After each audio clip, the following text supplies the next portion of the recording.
Good morning guys, naglaga na naman tayo ng buto-buto ito guys. Lalagay na natin si Baguio beans. Yan siya guys. Meron na siyang patatas at carrots. Paluto na siya guys. Kailangan ko nang ilagay ang Baguio beans kasi mas masarap yan kung half cook at isama na natin yan.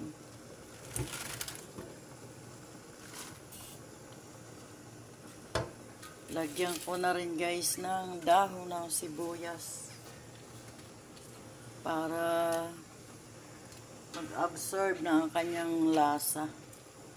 Timplado na rin siya guys. Nilagyan ko na siya ng 2 beef cubes at saka 1 chicken cubes. Yan ang pampalasa dyan guys.